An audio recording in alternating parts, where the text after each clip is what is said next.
Hi there, welcome back to the Apatros review in the last episode for this year, and for this decade pretty much.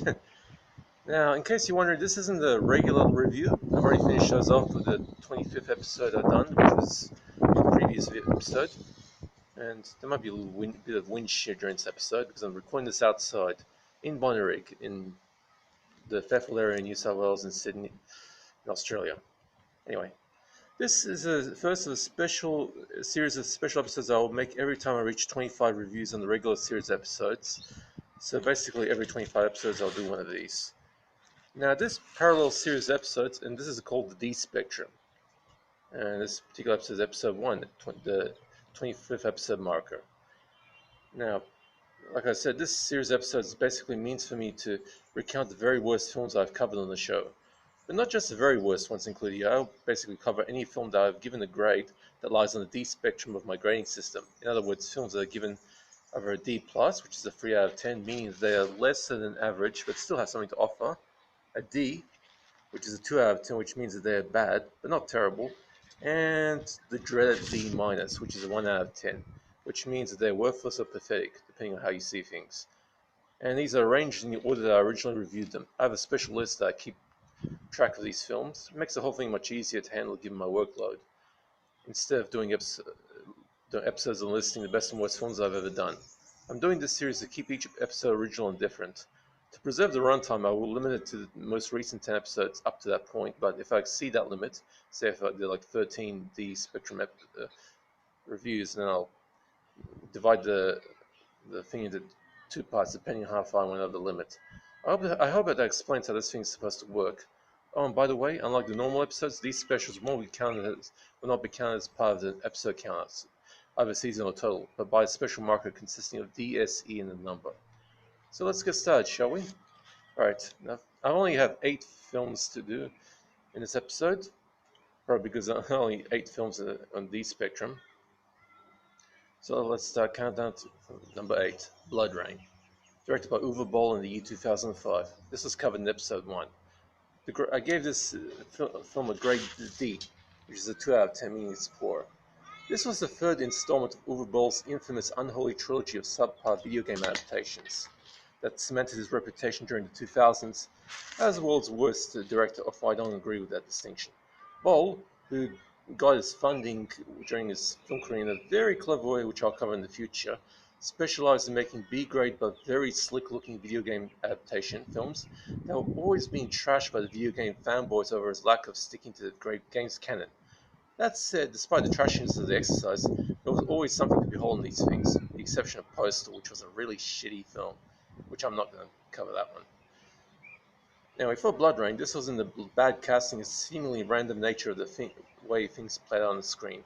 The root cause of that was down to Bolt taking a draft of a script without waiting for the final version of the script to be finished, and he pretty much improvised much of it anyway, which caused the randomness he saw on the screen. The acting was pretty bad, but that was mostly due to the poor quality of the material. Some pretty strange things happened on the set of this one, but unfortunately none of that made the film any good. Blood Rain is not exactly a terrible film, but it is not by no means a good one either. I covered the director's cut version of the film for my review, which is the only version of the film available in Australia for retail. The theatrical cut was originally released on a rental disc. Alright, number 7. My Bloody Valentine 3D, directed by Patrick Lussier in the year 2009. I covered this one in episode 7. I give this film a grade D plus, which is a 3 out of 10, meaning it's disappointing. This was the first post-millennial horror film to be released in 3D. In fact, the first horror film in history to come out in 3D was the Vincent Price classic House of Wax all the way back in 1953. And the first horror film to be released in the real D format, which was used by James Cameron's Avatar. Now, while it was unable to be released on Valentine's Day of 2009 due to the Friday the 13th remake coming up too soon for it to be successful, I actually saw that theatrically, that one, which didn't help with its own box office performance. The film did earn a surprising number of negative reviews and a surge in complaints to the Australian Film Literature Classification Board, despite getting the highest mainstream rating in the Australian rating system, which is R18+, the Aussie version of NC-17. This was a pretty poor remake of an obscure Canadian 1980s slasher flick that had since been reissued uncut, thus eliminating any reason to see the remake. Having said all that, despite the lack of innovation to the concept of Psycho dressed up in a miner's uniform, hacking people apart with a pickaxe, Now, really, there's only really three main ways to kill somebody with a pickaxe, mainly chest and head hits, plus impalement. Although I would have paid to see someone getting rammed up the arse with one, I have a pretty dark sense of humor, and that would be funny to see. The film earned a D plus due to the awesome nude scene with actress Betsy Rue spending the best part of 4.5 minutes completely starkers. And if you watch the film in 3D, that means some awesome sights of a really hot naked female body. Otherwise, it's pretty lackluster stuff. Now, number 6, Flesh, directed by Paul Morrissey in 1968. I covered this in episode 9. I give this a D, which is a 2 out of 10, meaning it's poor. Now, the first is the Andy Warhol-produced Factory trilogy. This shockingly badly edited and acted film, as well as having no real drive to its story being completely off the cuff, nevertheless had a place in film history for being one of the films that brought down the American censorship standards of the day.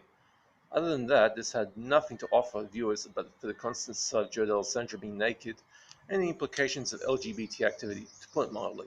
Not exactly terrible, but a pretty rough film to sit through, with the atrocious editing constantly ruining entire conversations. That said, some people find this kind of stuff funny. I don't. Now, number 5, Feast 2 Sloppy Second, directed by John Gulager in the year 2008. I covered this in episode 11. I give this film a D minus, which 1 out of 10 means it's pathetic. And to be honest, this is the most repulsive film I've covered this year. These 2 sloppy seconds would have been a prime contender for an F rating if I actually did one.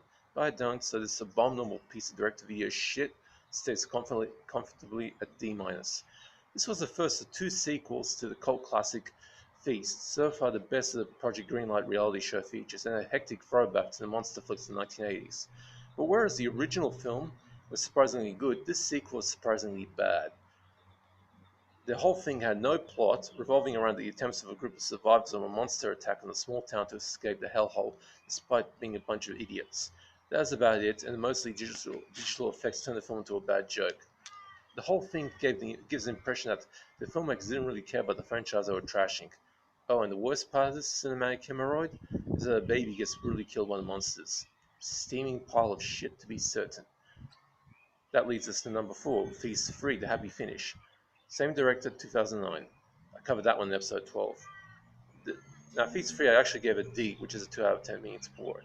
Pretty much the same as Sloppy Seconds, except for being only slightly more coherent than the previous film.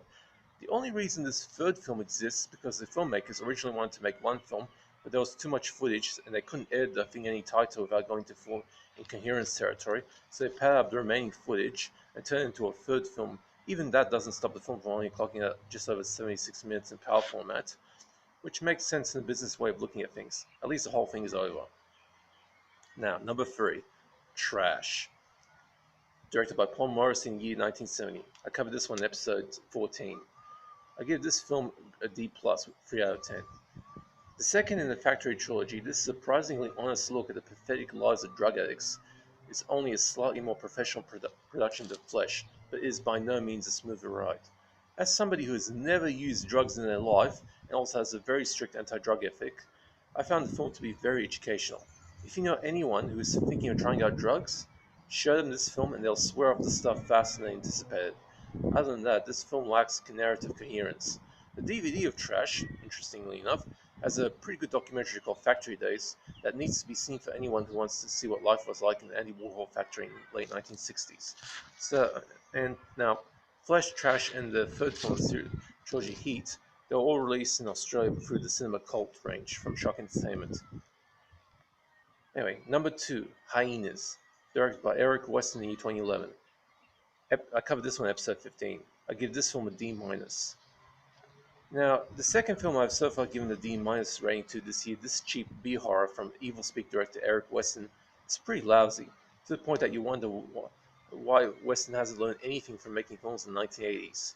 This film's only worthwhile attribute, which doesn't save it from the D- rating though, is that it probably is the only film so far that used the idea of were-hyenas, instead of werewolves, they have were-hyenas, and also forms a credible mythology to such creatures.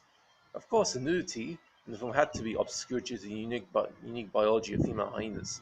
Let's just say that female hyenas literally wear their pants in sexual relationships, and have the equipment to show for it, to the point that the sight of naked women with their nipples and genitals obscured by CGI blurring proves to be hysterically funny once you get the picture. But make no mistake, this is pure horror schlock from the 2010s. Now, number 1, Alien Armageddon. I covered this in the previous episode, episode 25. Directed by Neil Johnson in the same year as Hyenas, 2011. This one I give a D- as well. The last film I covered in 2019, this ultra cheap shot in HD video Turkey from obscure filmmaker Neil Johnson, is an extremely cheap alien invasion science fictioner that's as schlocky as Hyenas, but even more threadbare looking. This is as bad as ultra cheap sci-fi gets, or for fans of fart jokes will find much to enjoy here. This even has Christopher Lee doing narration over the cheap-ass public domain sort of CGI effects and prop guns that actually have seen action in many cheap films, including some silent mockbusters. Basically, the Nerf dart rifles painted black and stuff like that, and those rifles that have like the V handle to them. Anyway, that's it for the crap films I've covered in 2019. I will make more of these specials when I have the material for them, but for now, thank you, my loyal watchers, and thanks for spending the past 25 episodes listening to me review the bottom of my 1200 strong DVD collection. I will be back in 2020, where hopefully I'll get more sophisticated in my video presentation, and keep up the support. That is it for the 2019 season of the Apatros review and the first D Spectrum special episode. Thank you, and that's it for this review. Happy New Year.